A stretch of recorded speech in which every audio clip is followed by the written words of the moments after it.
में कोरोना को लेकर बुलाई high level meeting. Civil surgeon और डीएम के साथ ऑनलाइन जुड़ेंगे सीएम। मीटिंग में स्वास्थ्य मंत्री मंगल पांडे भी रहे मौजूद। विधानसभा के बजट सत्र में सीएम सोरेन ने बीजेपी पर बोला हमला। बीजेपी को बताया आदमखोर पार्टी। सरकार तोड़ो सरकार बनाओ का काम करते हैं विधायक। बिहार में नल जल योजना को लेकर सरकार की सख्ती। कई वार्ड के सदस्यों को जारी किया गया नोटिस। ग्रामीणों को नहीं मिल रहा योजना का लाभ।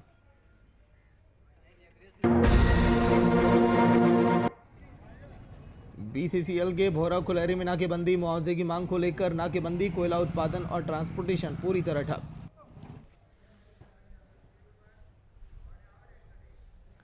नमस्कार, वीआईपी न्यूज आप देख रहे हैं। मैं आपके साथ सागर मिश्रा। झारखंड विधानसभा के बजट सत्र में जिस तरह से विपक्ष लगातार सरकार को घेरती नजर आई, उस पर सीएम हेमंत सोरेन ने पहली बार बीजेपी पर हमला बोला। विधानसभा में बीजेपी पर बरसते हुए सीएम ने कहा कि शेर को जैसे खून पीने की लत लग जाती है, वैसे ही बीजेपी आदमखोर हो गए। ये पहले वोट खरीदते हैं, फिर विधायक सरकार तोड़ो और सरकार बनाओ, बस इनका यही काम रह गया है। साथ ही राज्य के बीजेपी विधायकों पर तंज कसते हुए सीएम ने बड़ा बयान भी दिया है। इनको सरकार कई संस्थाएं धाराशायी हो रही है। इनको एक नशा सा आ गया है। कहावत है ना, 50 को खून पीने का एक लत लग जाए या शेर को खून पीने का लत लग जाए तो आदमखोर हो जाता है। वही स्थिति है। इनको सरकार बनाना, पहले वोटरों को खरीदो, वोटर नहीं खरीदाते हैं तो विधायकों को खरीदो, विधायक नहीं खरीदाते हैं तो एमएलए को खरीदो, वो भी नहीं खरीदते हैं तो ईडी, सीबीआई, इनकम टैक्स दौड़ा दो। ये स्थिति है अध्यक्ष महोदय, और ये इनको बर्दाश्त नहीं होता। यहां पर बोकारो में बहुजन पार्टी ने एक दिवसीय धरना प्रदर्शन किया, जिसमें उन्होंने राज्य सरकार के द्वारा 2 लाख बेरोजगारों को नौकरी देने की घोषणा के बाद भी नौकरी नहीं दिए जाने समेत 7 सूत्रीय मांगों को लेकर धरना प्रदर्शन किया। वहीं प्रदर्शन के बाद 10 सदस्य की एक टीम ने चंद्रपुरा सीओ संजीव कुमार मदेशिया को 7 सूत्रीय मांग पत्र सौंपा। वहीं वरीय नेता लालचंद महतो ने कहा कि हेमंत सरकार बने 1 साल 4 महीने बीत जाने के बाद भी चुनावी समर में जितने भी वादे किए गए थे, एक भी पूरा नहीं हुआ। वहीं पूरे राज्य में उग्र आंदोलन करने की बात भी कही गई।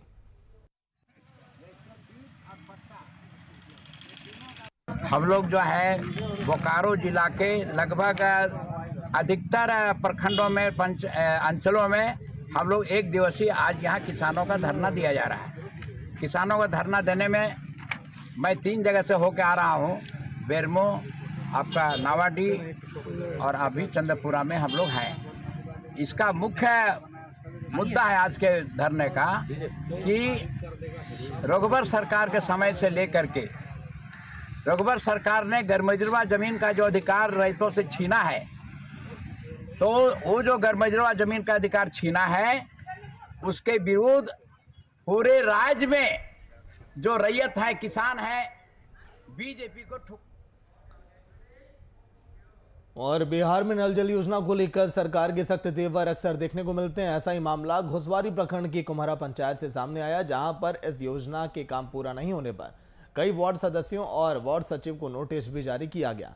पंचायत में कई वार्डों में राशि मिलने के बावजूद नल जल योजना का लाभ ग्रामीणों को नहीं मिल पा रहा है। इसी कड़ी में पंचायत के मुखिया ने इस बात का नोटिस जारी कर जवाब अब मांगा है।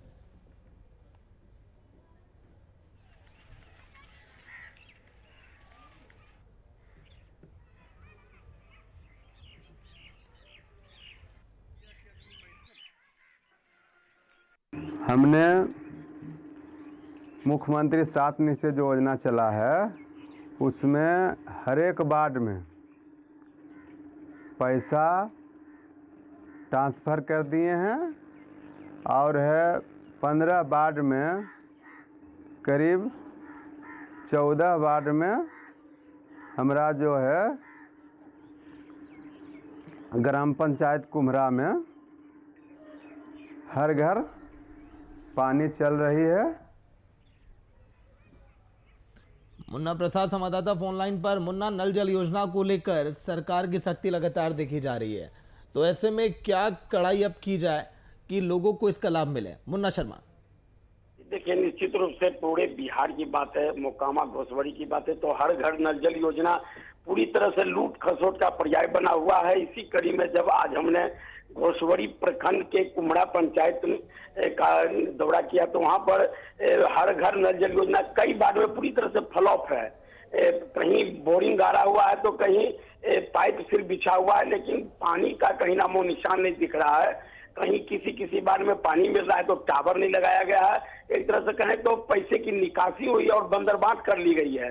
इसलिए मुखिया ग्राम पंचायत के संजय महतो ने सभी वार्ड सदस्य और जो सचिव हैं उन्हें नोटिस कर पूछा है कि जो राशि दी गई है उसकी उपयोगिता प्रमाण पत्र निर्गत करें कि क्यों नहीं आप पर FIR किया जाए। तो कुल मिलाकर कहें तो सरकार का जो सख्त तेवर है बिहार में हर घर नल जल योजना को लेकर, उसका असर दिखने लगा है। जी। लेकिन मुन्ना, क्या धरातल पर उतनी हकीकत दिखाई दे रही है आपको मोकामा में जितने दावे सरकार कर रही है कागजों में? जी, निश्चित रूप से देखिए, मोकामा और घोसवड़ी में हर घर नल जल योजना पूरी तरह से कागजी घोड़ा एक तरह से कहें तो दौड़ रहा है। कहीं कोई न तो पानी मिल रहा है लोगों को, योजना का आधा अधूरा वर्क किया गया है, कहीं 25% काम हुआ है लेकिन पैसे की निकासी हुई है, और कहीं योजना का लाभ लोगों तक नहीं पहुंचा है। कहीं लोगों को कहीं बोरिंग गाड़ा गया है तो कहीं पाइप दिया गया है, लेकिन पानी नहीं मिला। जो सरकार की योजना है पानी पहुंचाने का, हर घर नल का जल, वो उसका लाभ नहीं मिल रहा है। जी चलिए, शुक्रिया पूरी जानकारी के लिए।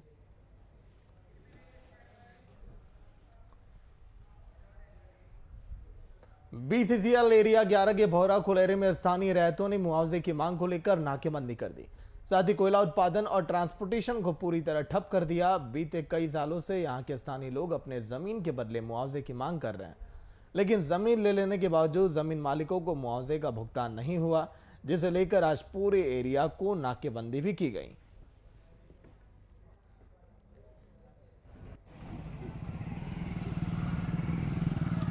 3 दिन से रैयत महिला दिन प्रतिदिन हुजूम बढ़ते जा रहा है। ये चीज़ आप लोग भी गौर किए होंगे, तो आप समझ में आ रहा है कि रैयत का आक्रोश तो कहाँ। आज मैं पूछता हूँ कि महाप्रबंधक को, यदि महाप्रबंधक को 2 साल ड्यूटी करा के तनख्वाह नहीं दे तो क्या CMD का महाप्रबंधक आरती उतारेगा? क्या करेगा? पहले ये चीज़ समझाए। जमीन का, उस जमीन का मेरा खेती होता था, हम खाना खाते थे उस खेती को उपज में, अब उस जमीन को कबाड़ दिए, हम कहाँ खाएंगे भाई? मेरा घर कहाँ, मेरा द्वार कहाँ?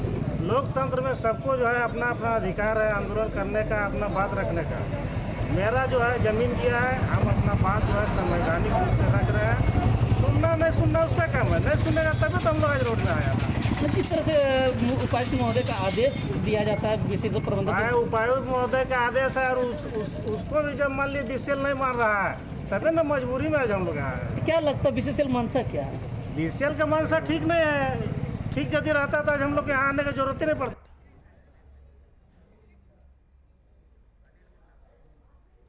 संवाददाता अनिल मुंडा फोन लाइन पर। अनिल, जिस तरह से इनकी मांगे और ये नाकेबंदी, इनकी प्रमुख मांगे क्या है झरिया में? देखिए सागर जी, मैं आपको बता दूं कि इसकी प्रमुख मांग ये है कि जिस तरह से BCCL बिना रेतों की जानकारी दिए खुदाई कर दी है, जब रेतों पैसा मांगने जा रही है जमीन का अवैध पर प्रबंधक बोलता है कि आप कागज लाइए, पेपर दिखाइए। जब पेपर भी दिखाया जाता है तो इन लोग को बलगलाया जाता है कि मैंने विभिन्न पेपर में कागज मांगा जाता है, जिसके लेके इन लोगों में काफी आक्रोश है, जिसके लेके ये तीन दिन से इन लोग प्रोग्राम धरना, पहले भूख हड़ताल किया है इन लोगों ने, फिर कल महाप्रबंधक के गेट को जाम किया, और आज इन लोग पूरा भोरा एरिया 11 का पूरा नाकाबंदी कर दी है। जी चलिए, शुक्रिया पूरी जानकारी के लिए। जिस तरह से अनिल का ये कहना कि इनकी प्रमुख मांगे हैं, इसीलिए नाकेबंदी ये कर रहे हैं।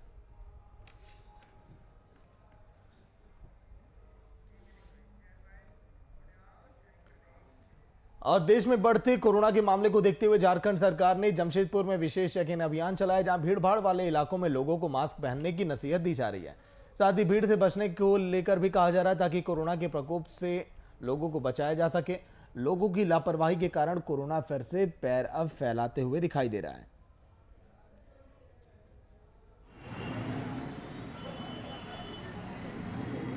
मास्क पहन रहे, सैनिटाइज कर रहे, और उससे और क्या सावधानी है तो कैसे अपने आप को अलग रख रहे हैं? और रख रहे हैं तो देखिए काम के लिए तो मार्केट आना ही पड़ रहा है, तो इसलिए मास्क सैनिटाइज बैग में सैनिटाइज रखकर मास्क दूरियां बजाय रखने की कोशिश कर रहे हैं। जो करना चाहिए मैंडेटरी जो है मास्क पहनना, सैनिटाइजर यूज़ करना, ये सब तो कंटिन्यू करना ही चाहिए। तो अभी मार्केट आए हैं तो क्या क्या सावधानी देख रहे हैं? भीड़ से बच रहे हैं? हाँ, भीड़ से बचना है, डिस्टेंस मेंटेन करना है, वही बस। उसमें जो भी SOP है उसको इम्प्लीमेंट किया जा रहा है और अभी हम लोग जितना भी मास्क के लिए हम लोग को बोला गया है तो मास्क सबको पालन करने के लिए मास्क हर एक लोग पहने और उसमें से लोगों को जागरूक किया जा रहा है फिर से कि आप लापरवाही नहीं करें, नहीं तो लापरवाही के चलते फिर से जो है कोरोना जो धीरे धीरे फैल रहा है, अगर इसको बढ़िया से सब फॉलो करेगा SOP तो फिर रुक जाए। कोरोना ख़त्म नहीं हुआ है और लगातार जो है इन 10 दिनों में, पिछले 10 दिनों में कोरोना की गतिविधि जो है बढ़ गई है और इसको लेकर के जिला प्रशासन हम लोग काफ़ी मुस्तैद हो गए हैं। जगह जगह पे चेकिंग किया जा रहा है और लोगों को भी समझाया जा रहा है कि लोग बिना मास्क के घर से बाहर नहीं आएँ, 2 गज की दूरी बना के रखें, नहीं तो फिर से जमशेदपुर में जो स्थिति पहले थी वो स्थिति फिर कायम नहीं हो जाए। इसको लेकर के जो है जिला प्रशासन काफ़ी मुस्तैद है और लोगों को हर वो कोरोना वायरस से बचने का जो स्टेप है उसको बताया जा रहा है।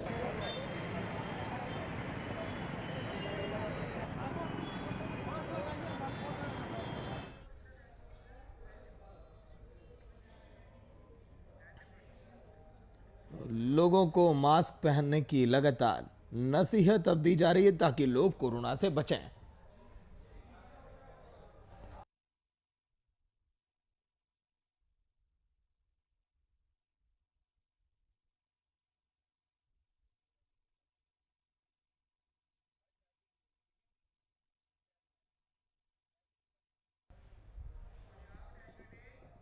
और रांची नगर निगम की स्टैंडिंग कमेटी की बैठक बीते दिन निगम सभा कक्ष में की गई, जहां पर कई अहम निर्णय लिए गए और इस दौरान नगर निगम की स्टैंडिंग कमेटी की 5 घंटे चली मैराथन बैठक के बाद 2483 करोड़ का बजट पास किया गया।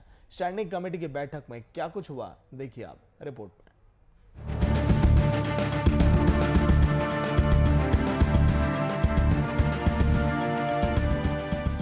रांची नगर निगम की स्टैंडिंग कमेटी की बैठक बीते दिन निगम सभाकक्ष में शुरू हुई। स्टैंडिंग कमेटी की बैठक में निगम ने कोरोना के कारण चालू वित्तीय वर्ष में करीब 25% कम रेवेन्यू मिलने के बावजूद पिछले वर्ष के मुकाबले इस बार बजट का आकार करीब 100 करोड़ रुपए बढ़ा दिया है। साथ ही शहर में कहीं आगजनी होती है तो निगम तत्काल उससे निपटेगा। इसके लिए अग्निशमन वाहन खरीदे जाएंगे, एक छोटे और दूसरा बड़े वाहन की खरीद होगी ताकि सकरी गलियों में भी निगम की टीम पहुंचकर आग बुझा सके। इसके लिए भी निगम की ओर से इस बजट में प्रस्ताव लाया गया है। 21-22 का बजट प्रस्तुति था और 2021-22 का बजट में सुबह में हम लोगों ने रांची की जनता के लिए पिंक बस का शुरुआत किए हैं, जो रांची कचहरी चौक से लेकर के आपका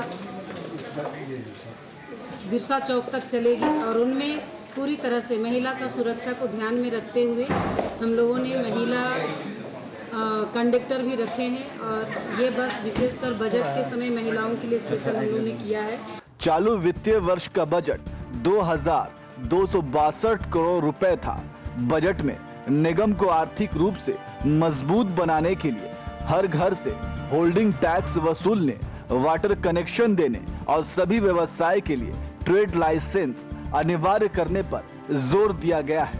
इस बार बजट में राजधानी को स्वच्छ और रमणीक बनाने पर जोर दिया गया है। हर पोल पर स्ट्रीट लाइट लगाकर मोहल्लों को रोशन करने, पार्कों में फ्री एंट्री और ओपन जिम बनाने का भी प्रावधान किया गया है। आज जो है स्टैंडिंग काउंसिल की बैठक हुई, इसमें जो है विस्तार पूर्वक चर्चा हुई है, जिसमें कि बजट के प्रस्ताव पे चर्चा हुई, साथ ही साथ जो 15वें वित्त आयोग की राशि है उसके ऊपर भी चर्चा की गई, जिसमें कि सॉलिड वेस्ट मैनेजमेंट से लेकर जो एम्बिएंट एयर क्वालिटी है, यानी एयर क्वालिटी को कैसे इम्प्रूव करना है, उस पर भी बहुत विस्तारपूर्वक चर्चा हुई और बहुत सारी योजनाओं को लेकर सहमति बनी है, जिसमें कई सारे इक्विपमेंट्स को प्रोक्योर किया जाना है। उसके अलावा कैसे हम लोग जो है डस्ट को जो है डिस्करेज कर सकते हैं, एयर क्वालिटी मैनेजमेंट सिस्टम को कैसे इन प्लेस करेंगे, इस पर भी चर्चा हुई और कई योजनाओं को अनुमोदित कर दिया गया है उसमें। साथ ही साथ जो है बजट के ऊपर भी विस्तारपूर्वक जो है माननीय सदस्यों के साथ चर्चा की गई है। की बैठक मुख्य एजेंडा बजट बड़े ही अच्छे ढंग से चर्चा होने के बाद स्टैंडिंग कमेटी ने 2021-22 का बजट को पास किया और उसको बोर्ड के लिए प्रस्तावित किया।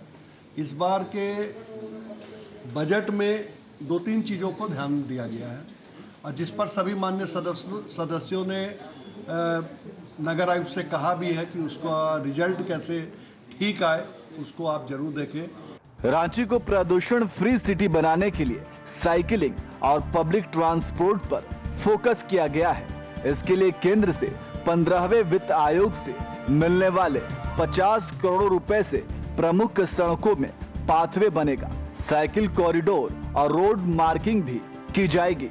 सिटी बस सेवा को 2 रूट से बढ़ाने और बसों की संख्या बढ़ाने का प्रावधान किया गया है। साथ ही शहर के जोन 1 के 9 वार्डों में अधूरे पड़े सीवरेज प्रोजेक्ट को आगामी बजट में पूरा करने पर फोकस किया गया है। इस पर करीब 250 करोड़ रुपए खर्च करने की व्यवस्था इस बजट में प्रस्तावित किया गया है। सीवरेज प्रोजेक्ट पूरा होने के साथ लेम में सीवरेज ट्रीटमेंट प्लांट को भी चालू किया जाएगा। रांची से कुमार कामेश की रिपोर्ट, वीआईपी न्यूज।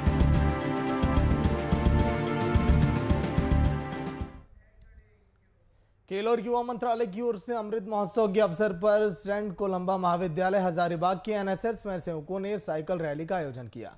यह रैली सेंट कोलंबा कॉलेज से शुरू हुई और नीलांबर पीतांबर चौक से होते हुए कॉलेज कैंपस वापस पहुंचे।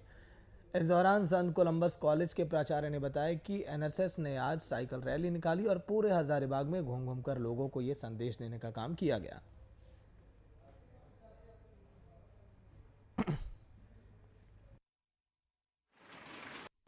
यह अमृत महोत्सव पूरे देश में ये चलाया जा रहा है। अमृत कहने का मतलब हमारे शरीर में अमृत, तो हम और अधिक लंबे समय पर चलेंगे। हम अमृत कहने का मतलब शरीर को और लंबे खींचना है और इसको साइकिल रैली के माध्यम से पूरे देश में मनाया जा रहा है।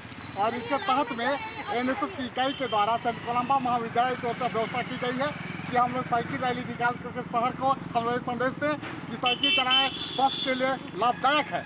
इसको सभी को जाने, छोटे बड़े बुजुर्ग सबको जाने और साइकिल के द्वारा चलाने के द्वारा हमारे जीवन में मजबूती आती है।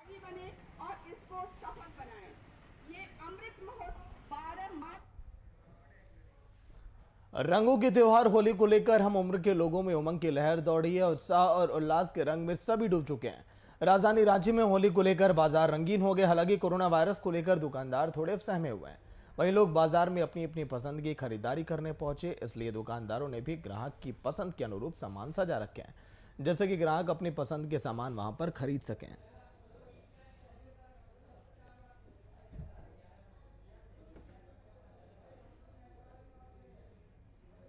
हमारी दुकान में खास बच्चों को लुभाने के प्रति, बच्चों को ध्यान रख किया गया, क्योंकि होली जो है बच्चों के लिए बहुत ही खास महत्व रखता है।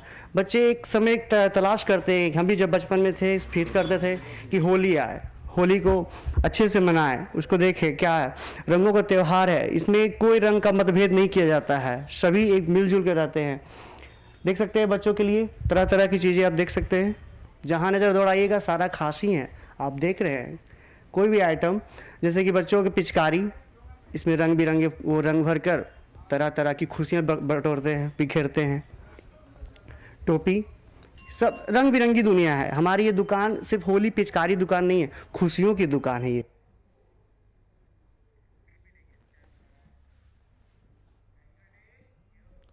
और मुंगेर में जमालगिद्दा मोहजरा के वासियों पर जिला प्रशासन ने डंडा चलाया, जहां जिला प्रशासन के आला अधिकारियों ने गंगा पुल अप्रोच पथ निर्माण कार्य में बाधा बन रहे मकानों को जबरन तोड़ा और मकान मालिकों ने जिला प्रशासन पर आरोप लगाया कि मकान तोड़े जाने के बाद भी उन्हें मुआवजा नहीं मिला। लेकिन जिला प्रशासन ने बिना मुआवजा दिए ही उनके मकानों को तोड़ दिया। साथ ही इस मामले में जिला सक्षम पदाधिकारी सह भू अर्जन पदाधिकारी ने बताया कि गंगा पुल अप्रोच पथ निर्माण कार्य में जमालगिता मौजा के 5 मकान सबसे ज्यादा बाधक हो रहे थे। इनके कारण गंगा पुल अप्रोच पथ निर्माण कार्य काफी प्रभावित हो रहा था।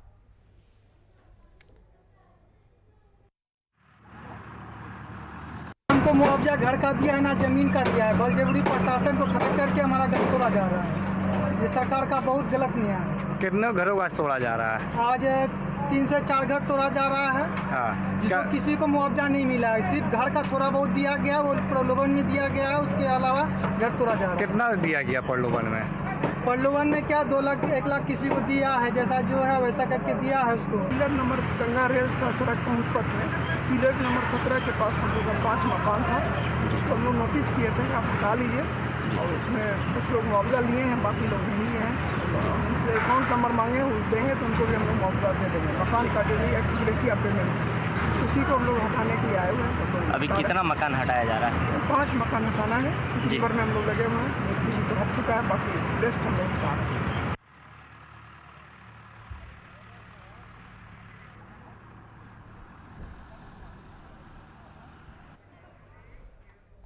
और लातेहार में महिलाओं को आत्मनिर्भर बनाने के लिए महिला समिति ने सिलाई सेंटर का उद्घाटन किया, जहां आराध्या महिला मंडल की अध्यक्ष ने फीता काटकर और दीप प्रज्वलित कर सेंटर का उद्घाटन किया।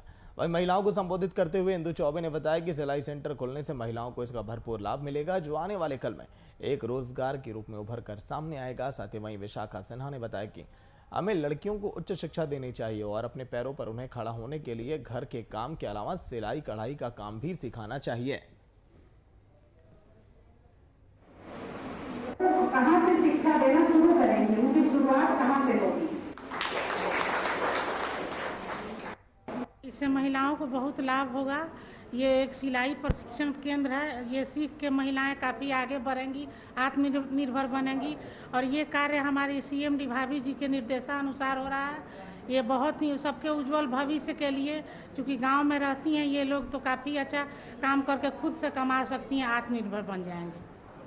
महिलाओं से क्या अपील करना चाहेंगे? इन महिलाओं से यही अपील करना चाहूँगी मैं कि ये काफ़ी आगे बढ़ें, हर क्षेत्र में आगे बढ़ें। अभी सिलाई प्रशिक्षण केंद्र खुल रहा है, आगे और भी कुछ खुलेगा। हम लोगों ने ये जो आज उद्घाटन किया, उसमें 2 महीने की ट्रेनिंग है, इनको प्रशिक्षित किया जाएगा। उसके बाद हम लोग इनको सर्टिफिकेट देके और एक ये जो एग्ज़ाम होगा उसमें पास कर जाएंगे, तो हम लोग इनको स्वरोजगार के लिए एक मशीन देंगे और उससे ये आत्मनिर्भर बन सकेंगे और ये अपना बेस्ट देंगी। और हम लोग आगे भी हर तरह से प्रयत्नशील रहेंगे। हमारी CMD भाभी जी के आदेश निर्देशानुसार हम लोग बहुत सारे काम करेंगे इस दिशा में। हमारी आराध्या महिला समिति जो है, उसके तहत हम लोग आगे भी इस क्रम में लगातार प्रयत्नशील रहेंगे।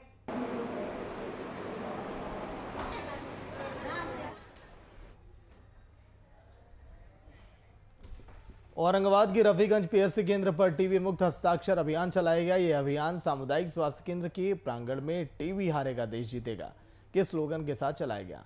देश के PM ने टीबी उन्मूलन को लेकर 2025 को लक्ष्य निर्धारित किया। इसी के बारे में प्रभारी चिकित्सक ने बताया कि केंद्र पर टीबी मुक्त हस्ताक्षर अभियान चलाया गया। साथ ही लोगों को टीबी रोग के उपचार और जांच के बारे में भी पूरी जानकारी दी गई, क्योंकि हमारा लक्ष्य है कि 2025 तक हमें टीबी मुक्त देश बनाया जाए। उनको आप भेजिए, आप यदि डॉट्स प्रोवाइडर बनते हैं तो आपको भी वो 25 तक इसको हम लोग को खत्म कर देना है। इसलिए इसी पर आज बैठक हुआ था, जिसमें कि CDPO, आंगनवाड़ी, सब कोई LS, ये आपका आशा और हम लोग जो देसी चिकित्सक है उन सभी को बुलाए थे, आयुष चिकित्सक को भी, और वही उसके बारे में बताया गया कि कैसे जो है से इस खत्म करेंगे। ठीक है। और 225 तक इसको हम लोग को खत्म कर देना है, जिसमें कि लक्षण बताया गया। मोतिहारी के ढाका अनुमंडलीय अस्पताल में आपातकालीन परिस्थिति में मरीजों को अस्पताल पहुंचाने वाला एम्बुलेंस खुद बीमार हो गया। ऐसी परिस्थिति में सरकारी अस्पताल में जब लोग एकाएक फोन कर एम्बुलेंस बुलाना चाहते हैं तो जवाब मिलता है कि एम्बुलेंस खराब है। लोग अस्पताल तक पैदल जाने में मजबूर हैं। अब आखिर सवाल ये है कि अगर इलाके में कोई बड़ी घटना हो जाए तो क्या होगा।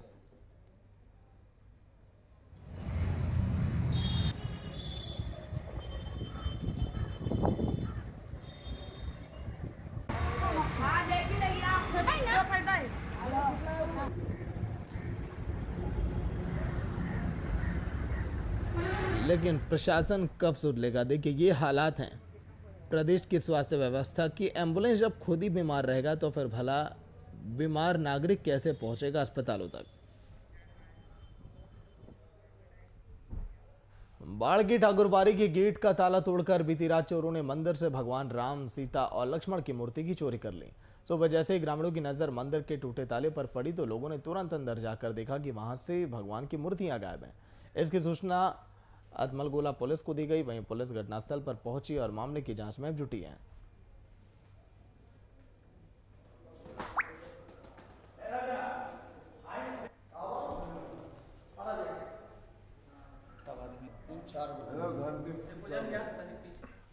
तो चलिए इसी के साथ इस बुलेटिन में इतना ही। देखते रहिए VIP न्यूज़। नमस्कार।